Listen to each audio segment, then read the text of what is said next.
Hello everyone, आप सब कैसे हैं। मैं उम्मीद करता हूं कि बहुत अच्छे होंगे और अपनी पढ़ाई को बहुत अच्छे से कर रहे होंगे। मैं Akash Kumar वड़ाना ICT virtual classroom में आपका बहुत बहुत स्वागत करता हूं। मेरे प्यारे बच्चों, जैसे आपको पता है मेरे प्यारे बच्चों, बेसिकली हमारी आपका जो है 11वीं क्लास है और 11वीं क्लास में हम लोग देखते हैं पॉलिटिकल साइंस। और पॉलिटिकल साइंस के अंतर्गत जो है मेरे प्यारे बच्चों हम लोग पढ़ रहे थे समानता इक्वालिटी।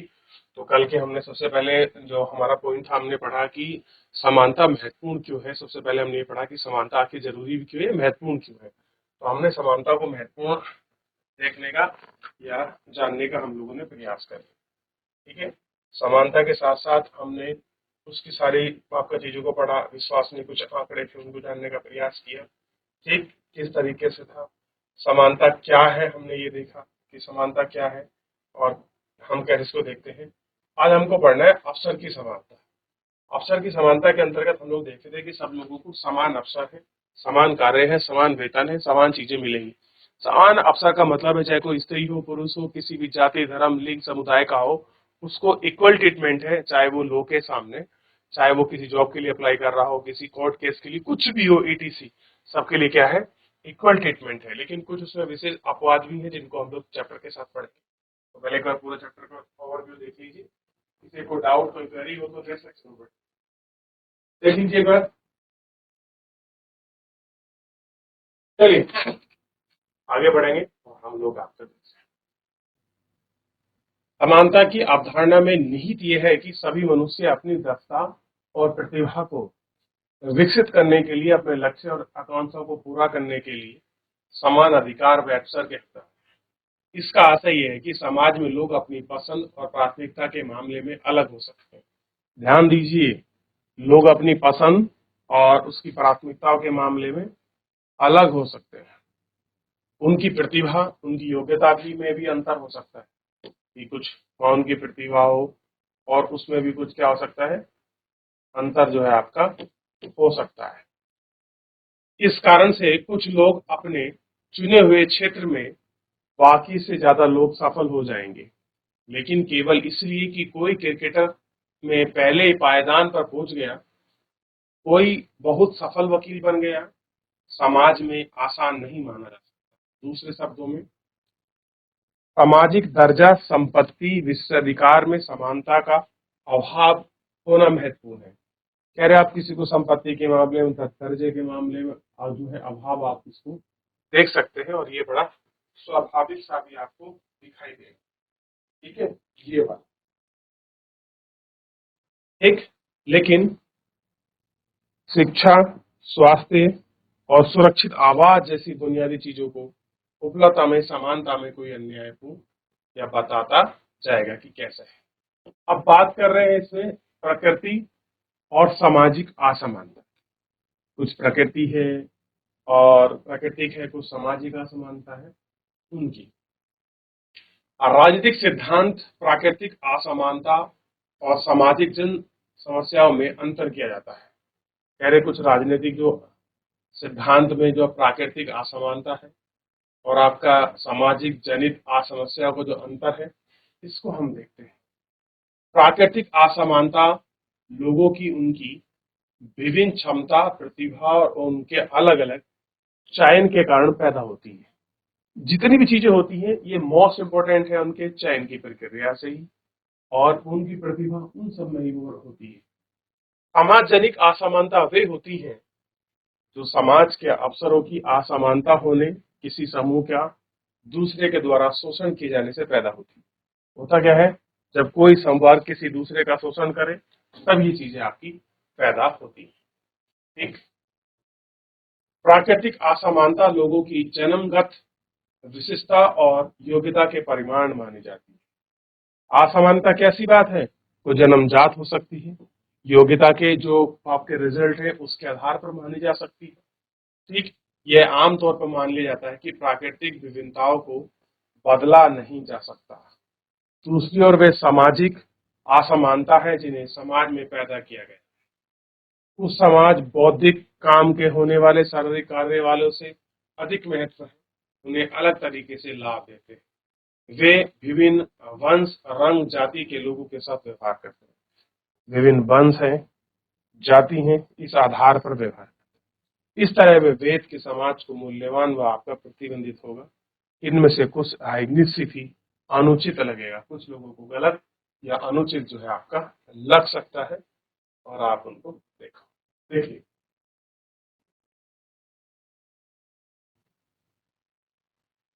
प्राकृतिक और समाज मूलक असमानताओं में फर्क करना इसलिए उपयोगी होता है कि इसे स्वीकार किया जा सके। लायक और अन्यायपूर्ण असमानता को अलग करने में मदद मिलती है। लेकिन दो तरह की असमानताओं में फर्क हमेशा साफ और अपने आप स्पष्ट नहीं होता। उदाहरण के लिए, लोगों के बर्ताव में कुछ असमानता लंबे समय तक विद्यमान रहती है, तो हमें मनुष्य की प्रकृति विशेषताओं पर आधारित लगती है। ऐसा लगता है कि जैसे कि वे जन्मजात हो और आसानी से बदला नहीं जा सकता है। उदाहरण के लिए, औरतों अनादिकाल से अबला कही जाती है। अबला क्या कहती है? अबला नारी है, मजबूर है। उन्हें भीरू और पुरुषों से कम बुद्धि माना जाता है। कह रहे कि पुरुषों से कम तुलना में उनकी बुद्धि होती है, जिन्हें विशेष संरक्षण की जरूरत है। तो क्या कहते हैं? उनको विशेष संरक्षण चाहिए। इसलिए यह माना गया है कि औरतों को समान अधिकार से वंचित करना न्याय संगत है। अफ्रीका में काले लोग उनके औपचारिक शासन के द्वारा कम बुद्धि वाले नर बच्चे वह शरीर, खेल कूद, संगीत को बेहतर मानते। यह धारणा दास प्रथा संस्था में न्यायोचित ठहराने की प्रक्रिया है। ऐसा सभी मानकों और मूल्यवान में सवाल उठते हैं। उन्हें प्राकृतिक लक्षणों पर आधारित मान के अधिक जनता में शक्ति और राष्ट्र की सत्ता के बीच का फर्क प्रतिबिंबित माना जाता है। प्राकृतिक विशेषता की धारणा में एक और समस्या उत्पन्न होती है। यह वह प्राकृतिक मानी गई है, कुछ विभिन्नता अपरिवर्तनीय नहीं रहती। उदाहरण के स्वरूप में, चिकित्सा विज्ञान और तकनीकी प्रगति की विकलांग व्यक्ति को समाज के प्रभावी ढंग से काम करना संभव बना दिया है। अब होता क्या है कि कुछ विभिन्नता है, कुछ अपरिवर्तनीय नहीं है। जैसे चिकित्सा और विज्ञान और तकनीकी प्रगति में विकलांग व्यक्तियों को प्रभावी ढंग से काम करता है। आज कंप्यूटर नेत्रहीन व्यक्तियों की मदद कर सकता है। दुपहिया कुर्सी कृत्रिम पांव शरीर की अक्षमता का निराकरण करने में सहायक हो सकती है। यहाँ तक कि कंपोजिट बाप की सर्जरी किसी व्यक्ति के सकल सूत्र को बदल सकती है। प्रसिद्ध भौतिकवाद स्टीफन हॉकिंग शायद ही चल या बोल सकते हैं, उन्हें फिर भी विज्ञान में बड़ा योगदान दिया। अगर विकलांग लोग उनकी विकलांगता से उभरने के लिए जरूर मदद और कामों के लिए उचित प्रावधान देने के आधार पर इनका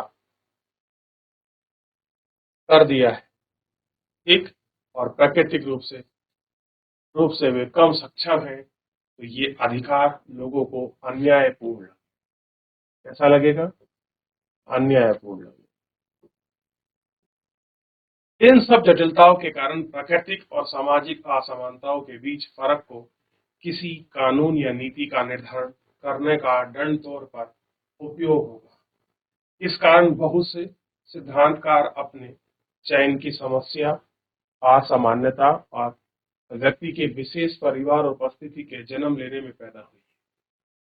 असमानता का फर्क करते हुए दूसरी तरह की असमानता ही समानता के पक्षधर लोगों का सरोकार से प्राप्त है। वे चाहते हैं कि परिवेश में जन्मी असमानताओं और न्यूनतम को समाप्त किया जाए। एक वाजन्मी जो समस्या है, उन सब चीजों को देख सके और उनको समाप्त कर सके, उनके ही लोग आपका पक्षधर है, ऐसा इसमें बताएं। देखिए, अब इसके बाद समानता के तीन जो आयाम है,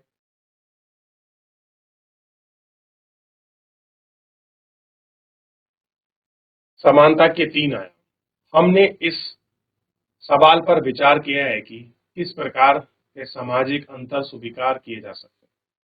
क्या सवाल है कि सामाजिक जो अंतर है वो किस प्रकार स्वीकार किए जा सकते हैं। इस पर विचार करने के बाद हमें सोचने की जरूरत है कि समानता वे कौन कौन से आयाम हैं जिन्हें हम पाना चाहते हैं।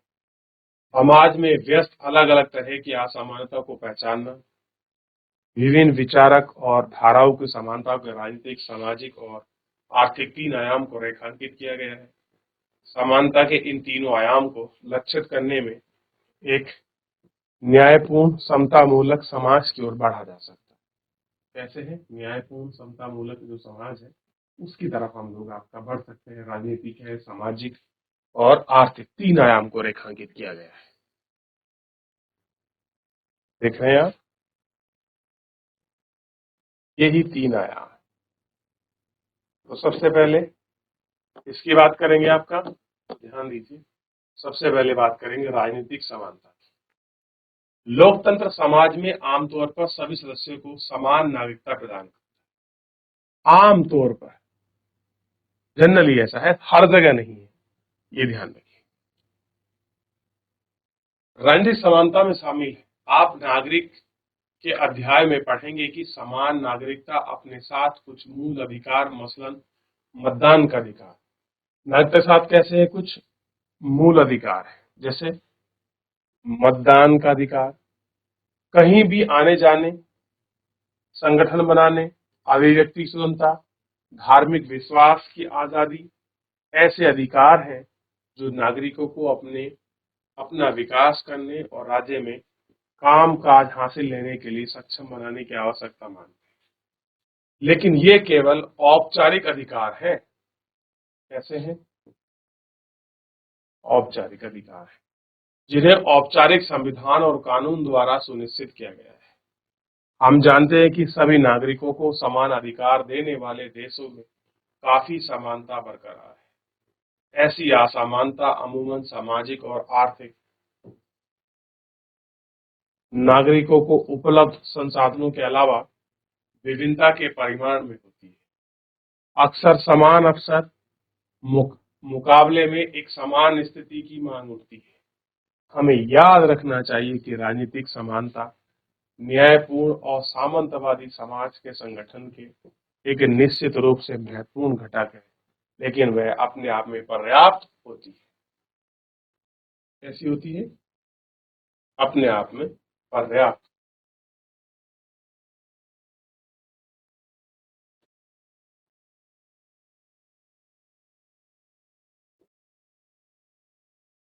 राजनीतिक समानता या समान कानूनी अधिकार देना इस लक्ष्य को प्राप्त करने की दिशा में पहला कदम है। इसके लिए अवसरों की समानता देना भी महत्वपूर्ण है। राजनीतिक समानता की जरूरत उन बाधाओं को दूर करने के लिए, उन्हें दूर किए बिना ही लोगों को अपनी बात रखने और उपलब्ध संसाधनों तक पहुंचना संभव नहीं। ठीक है, जब तक आप अपनी बात नहीं रखेंगे वहां तक आप नहीं पहुंच सकते। ठीक, समानता के उद्देश्य की आवश्यकता यह नहीं है कि विभिन्न समूह समुदाय के लोगों के पास इन संसाधनों और अवसरों को बार बार पाने का उचित मौका हो। बहुत सारे समूह और समुदाय ऐसे हैं जिनको केवल एक मौका मिलता है, शायद उनको दोबारा मौका ना मिले। इसके लिए जरूरी है कि सामाजिक और आर्थिक असमानताओं के प्रभाव को न्यूनतम किया जा सके। समाज में सभी सदस्यों के लिए जीवन यापन करने के लिए और अतिरिक्त स्वास्थ्य सुविधाओं के लिए अच्छी शिक्षा पाने के अवसर, उचित पोषण आहार और वेतन जैसी न्यूनतम चीजों की गारंटी के जरूर माना गया है। सुविधाओं और अभाव में सामाजिक सदस्यों के लिए समान शर्तों की स्पर्धा करना संभव नहीं है। ठीक, और अवसरों की समानता विद्वान रहती है और हो न हो अंतर्निहित प्रतिभा विशाल खोज और वर्तमान। तो सामाजिक जीवन यापन में किन चीजों की जरूरत है, कैसे कैसे क्या आवश्यकता होती है, ये सारी चीजें